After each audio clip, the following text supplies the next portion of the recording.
that if you need to speak, if you could raise your virtual hand or your physical hand, whichever is working, and that when you're not speaking, if you could keep your microphones muted so as to avoid any disruption to anybody speaking. We'll move then to our first bit, which is declarations of interest. Can I ask if there are any members or officers who have any declarations to declare today, please? I see no indication, Chair. Thank you. We'll move then to the minutes of the previous meeting on pages 3 to 6 of your agenda. Could I ask for somebody? I'm happy to move them as a true record. Could I ask for a seconder, please? Thank you, Hazel. Mr. Evans. Are we all happy to agree? Thank you very much. Those are agreed. And then our first main item today, which is a delivery update on the Shared Prosperity Fund.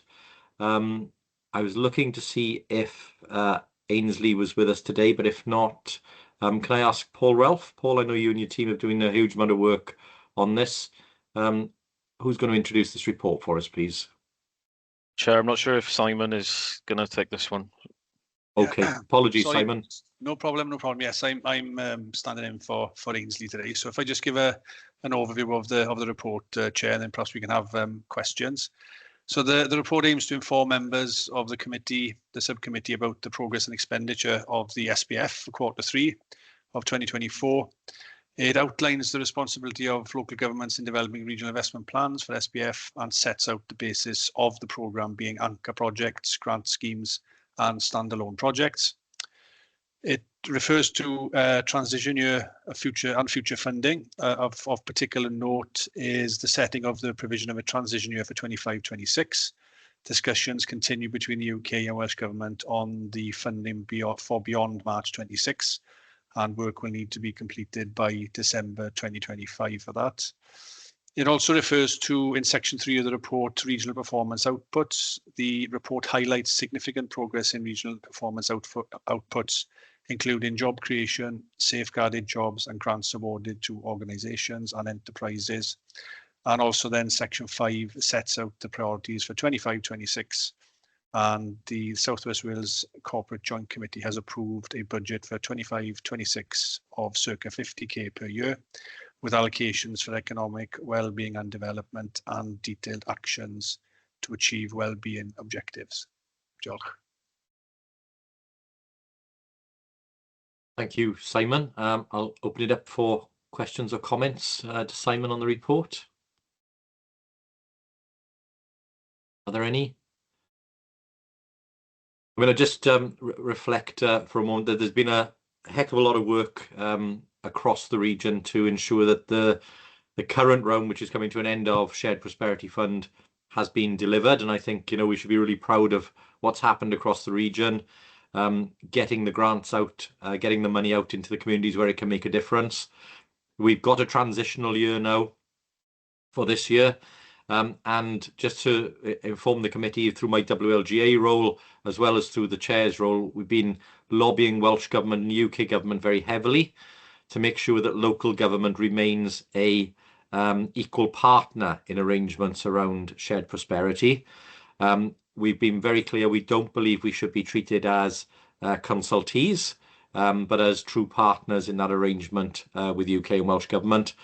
It's clear in terms of what the funding has been able to deliver when it's been managed at a regional level using local knowledge. It's delivered a heck of a lot more than the previous schemes were able to do under the same timescales and the same constraints. So I think, again, my thanks to all of the officers and members who've been involved in getting that done across the region. We've got a job to do again this year to make sure that we get everything out to our community so that we're not in a position to hand anything back, because nobody wants to be in that position.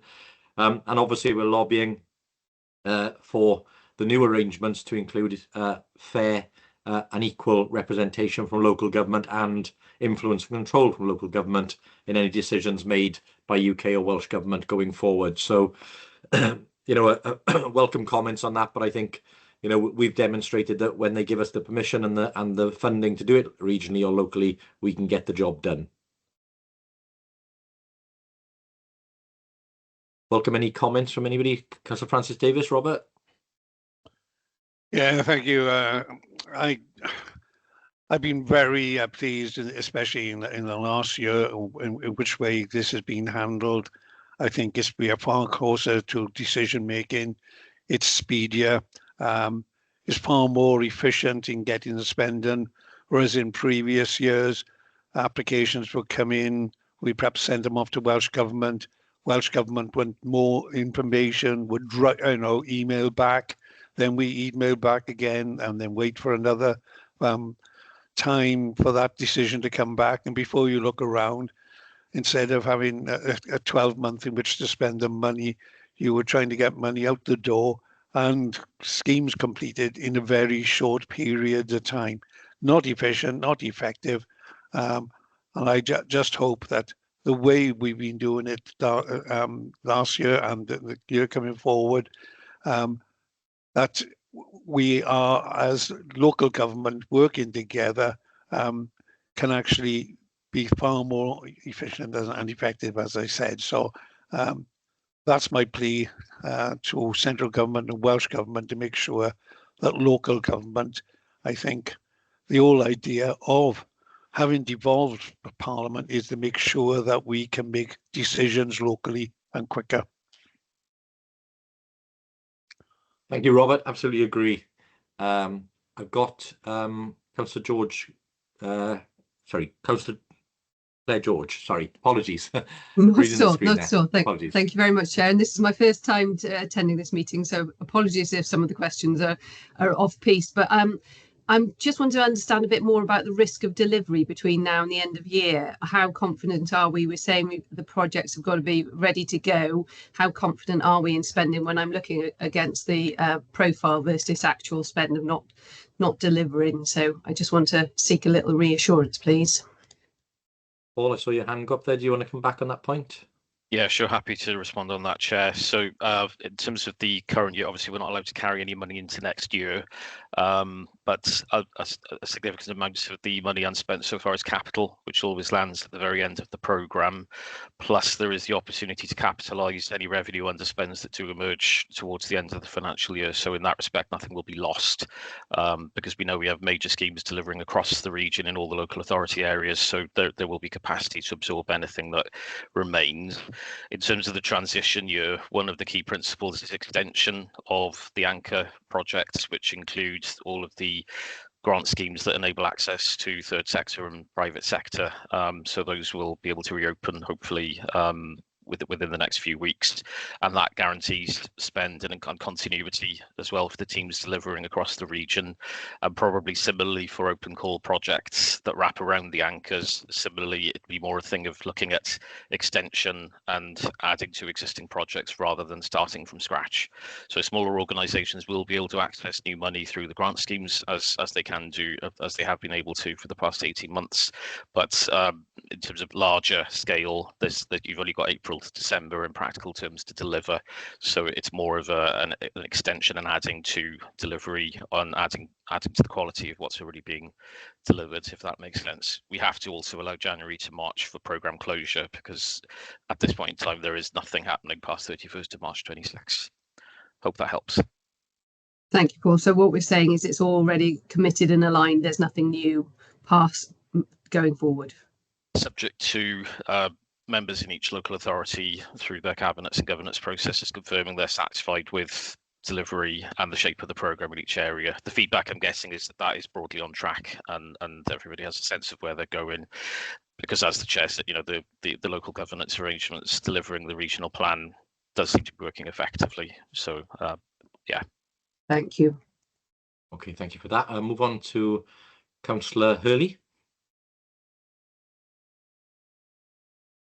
Thanks, Chair. Yeah, just to repeat basically what's been said. Great use of the funding, local knowledge, the adaptation by officers to put in the money where it was needed, and intelligent use for the projects. And again, great now to hear that the anchor projects are secure and those jobs are secure as well. Then, so thanks to all involved. Thank you. Yeah, thank you very much for that.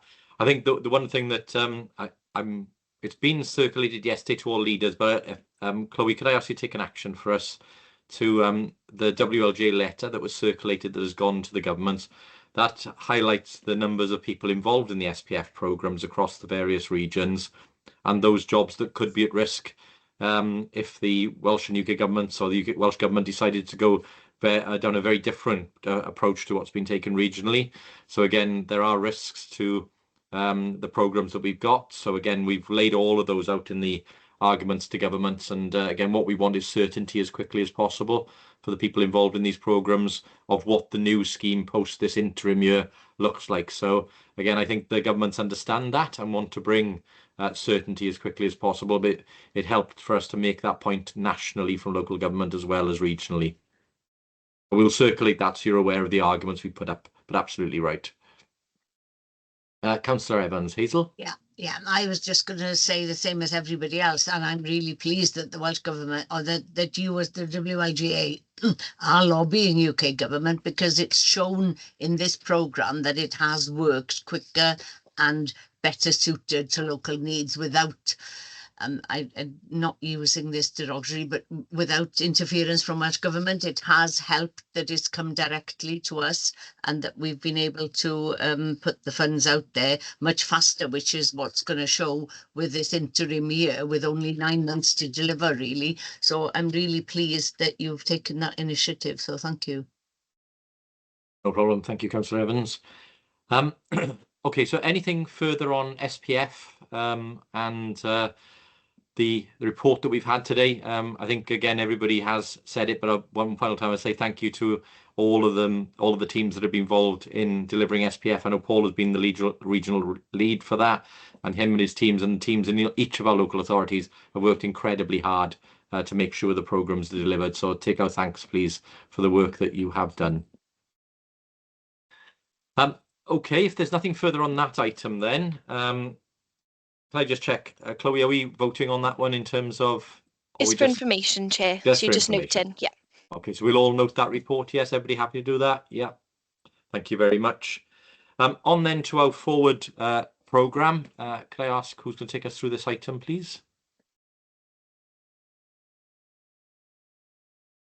Christy, are you taking through this item? I'm happy to, unless Simon's here. I think we had 3 items that Ainsley discussed previously with us, and they're included on the forward work programme. Bear with me. Unless Simon wants to share with anything. Yeah, no problem. Yeah, it's the 3 items that you see there. First is an update, which is the review of the South West Wales Regional Economic Delivery Plan. So that's on the forward work programme. An update then on the prospectus for inward investment, and also an update on the review of the Regional Economic Delivery Plan. In other words, the pipeline that we've had for some time. So yeah, those are the 3 items on the forward work programme, Chair. Okay, thank you, Simon. One of the things I've been very keen for us to think about was, now we're moving from a model whereby we had a regional committee looking solely, I guess, at the city deal and the delivery over the city from the city deal, to a much more broader look regionally around economic development. I want this committee to be more proactive and more agile in terms of making sure that we have oversight of all of the economic activities going on in our region. There are some really big schemes. We've got obviously some large energy schemes which have big economic impacts for the area, so there may be an opportunity for us to do some joint working there, or for that to also come to this committee. We've got the South West Wales Metro, which is a transport project but has massive economic impacts. We've got all of our general economic activity and our economic plans in each of the regions that, again, I think it'd be helpful for us to be cited on, so we know the breadth of what we're doing and those opportunities to do even more, or to maximise the impacts of the economic actions we're taking. So there are a number of big opportunities here. Obviously, we've got the Celtic Freeport, which takes place in Pembrokeshire and Neath Talbot, but will have impacts for the whole of the region. We've got the proposals for, and we're still pursuing an investment zone for areas in terms of Swansea and Carmarthenshire. So I think there's a real opportunity here, not for us to just be a receiving committee. I think that was the key thing I didn't want us to be. I don't want us to be a committee that just receives reports for approval. I want us to be a bit more dynamic than that, and to be much more informed and overseeing the economic strategy for our region, and making sure that we have influence on that, and then feeding that back up to the overall CJCs, so that we do have we do have an impact as a committee, not, as I said, not just be a benign receiving body. I think we're all here to make more of a difference than that. So that was something I was going to suggest today as part of our forward work program. We look to bring in some of those big projects for updates, so that we have an awareness of them, and that we can then give consideration for any comments we want to make up to the CJC as to how we might maximise our strategy to get the best benefits out of it. I can see a few hands up. I'll go to Paul first. Paul Miller. Thanks, Rob. So it's that last bit you said about maximising, isn't it? So I'm not personally wouldn't be desperate to see sort of duplication, because obviously the transport stuff goes off somewhere else, but it's how we maximise the impact of some of those enabling projects. So take, for example, Celtic Freeport. Well, one of the big things we've got to do across the region, and not just Pembrokeshire, Neath, Talbot, but Swansea and Carmarthenshire as well, is kind of gear up the supply chain, make sure they're sort of being appropriately supported, to understand the opportunity coming down, to create the right links into industry, to be supported, to invest and grow, to supply that demand. Yeah. I wonder if that's something we can have a bit of a focus on here. So what's the work around the supply chain development? I think maybe that's a forward plan item, question mark. Yeah, I'd certainly support that, Paul. It's going to be critical to future success to make sure that we have functioning supply chains, but also skills supply chains as part of that, in making sure that that skills pipeline that we will need for the future industries is working effectively, and that our partners in higher and further education are aligned to that. I mean, that was something that we were successful in doing and are successful in doing in the City deal, but this needs to be a broader regional policy now. So, okay, Paul, I'm happy to support that. I'll welcome others' comments on that, but I think it would be sensible to have that on the programme. Claire, Councillor George, I'll come to you next. Thanks, Chair. And I echo Paul's thoughts. I think that the supply chain and skills are fundamental to this, and I'd also add integration, and where are the partners adding value, and how are we integrating in delivery. My question for the committee is whether we should need to do a little bit of reflective longitudinal work. We do evaluations at the end of these projects, but I'm very conscious that they're just when we finish doing the work. And I wonder if there's some longitudinal work on the grants to businesses specifically is my interest. What are we investing in, and what is the impact over a long period of time? What is there a value, for example, in investing in skills and those people stay in the business, or is it in capital and equipment, etc.? And that helps the business to evolve. So I'm thinking about looking 10, 15 years backwards, and what have we invested in historically, and how has that some of those businesses fared in that period of time, and what can we learn from our investment going forward? Yeah, thank you, Councillor George. I can see why you'd want to do that. I just scratching my head as to how we would do it and how long it would take, because I know there's a review going on in my council at the moment that one of the scrutiny panels is asked to look at the effectiveness of grants. But the difficulty is, once they've got into the gubbings of what that's like, it's a huge industry, and it's picking apart. What they've got to the point is, because there are so many combined grant schemes and grant work programs, it's identifying then the individual impact that one part of that has made. So I don't disagree. Maybe we can perhaps scope that one in a way that gives us some focus in terms of maybe bigger ticket items, so that we don't get drawn into the minutiae of the thousands, if not tens of thousands of grants that we will have over that period, because I think it's going to be really difficult to try and identify what has contributed to what. That's one of the challenges I think we've had in the City deal recently, is that we've had to change some of the economic measures, because when the City deal was agreed, we hadn't had Brexit, we hadn't had a pandemic, and therefore trying to track the impact of a project within all of that bigger environment has been really, really challenging. So don't disagree with the aim of trying to do it, because if we can learn from what worked, we can obviously apply it in the future. So I get the point. It's just I don't want us to go down a cul-de-sac. No, and there's 2 points there probably. If you're already doing a piece of work, what can we learn from what you've already done? And maybe it is anecdotal. It's not a scientific piece. It is speaking to some of those business leaders, saying what is the impact of public sector funding for you, and what would you like to see our investment going into? So when we choose some of our long-standing businesses, because those that have gone to the wall have gone to the wall. So we can't learn from that, but we can learn from those that are still standing. Yeah, absolutely agree. And in line with that, one thing perhaps we could do, we've just appointed the new Economic Strategy Board, sector advisors and leads from different sectors across our region. Maybe we could hold a session with them, a workshop with them, get some views from the sector leads about what they believe has worked and where they believe the gaps are.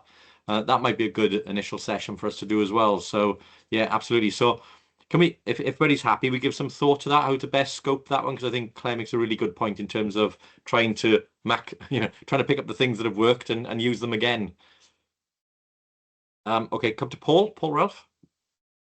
Thanks, Chair. I was just going to mention it may be pertinent that there is an evaluation going on of some of the business anchor activity. I think it's principally focusing on Neath, Talbot and Swansea, but that is looking at those kinds of matters, how the support that's been delivered through the programme has been working, but it has to take into account the wider context of what's come before and how that compares. And that does also weave into the pipeline review for the regional strategy, so that maybe it's homing in on that, as that piece of work is in progress, funded by SPF at the moment. But obviously the scale goes beyond that, which is something we have to consider post March 26 anyway. So just maybe if that's helpful. Yeah, thank you, Paul. When is that likely to report back? By the end of March. Okay, so that's not too far away. So if Councillor George is happy, if we broadly term it under a review of what's working, what's not working, and we try and pull some relative bits into that, starting with Paul's bit, maybe engage with the Economic Strategy Group as well for a discussion. Would that seem a sensible place to start? And then we'll go from there. Everybody happy with that? Chair, just to add, it may be possible as well, the programme-wide evaluation for SPF will extend into the transition year. So there is the opportunity for you as the committee to inform the scope of that evaluation piece a bit more broadly. So that, again, if that's helpful, we could, maybe that forms part of the work programme as well. Okay, great. Well, look, if we can get a scoping paper done very quickly and ping that around, I think we can hopefully add that quickly to the work programme then. Rachel, apologies. That's okay, thanks, Chair. I guess I'm just thinking about timing, and I know how crucial things are in relation to the transition year, and feedback about new programmes, and reflecting on the comment you made earlier in the meeting about us being, rather than done to, being consultees in terms of the whole process. But any evaluation we are doing, and Paul, we have got some local evaluation here that we could add into that from a Pembrokeshire perspective. Can we use to inform that new programme? Paul, I know you've mentioned on many occasions the fact that SPF activity has delivered economic growth in a way that we haven't seen through predecessor programmes delivered through different organisations and on a Wales-wide basis. So anything we can give at that local level. And I am conscious that what we've been doing in South West has been set out as an exemplar in terms of delivery of Shared Prosperity Fund. So that, I suppose the timing really is crucial if it's going to have any impact on any of that, Chair. Thanks. Yeah, absolutely, Rachel. I mean, I guess the one thing we can't do is put at jeopardy our ability to deliver the final or transitional year of SPF. But I think there are learnings that we can build into that broader economic piece, because our remit will run past the end of the SPF, and we'll need to be well sighted on what comes next. But again, I think we can pick up those elements if the report is coming at the end of March. We'll take note of that. But I don't think anybody on the committee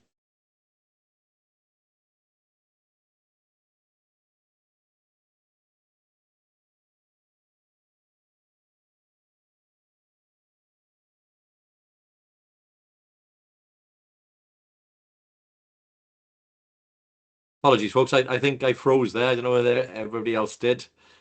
Apologies. I was just going to say, yeah, we'll do our best to build that in, but I don't think anybody on the committee will want to slow down the delivery of SPF in its final transition year. So, okay. Are we happy then to add an additional couple of items to the work programme? Yeah, everybody happy with that? Okay, thanks. And we're then on to urgent items. I've not been made aware of any, but I'm happy to take any if anybody has anything they wish to raise today. No? Okay, well, other than that, great to see you all. Thank you very much for attending. Look forward to seeing you very soon.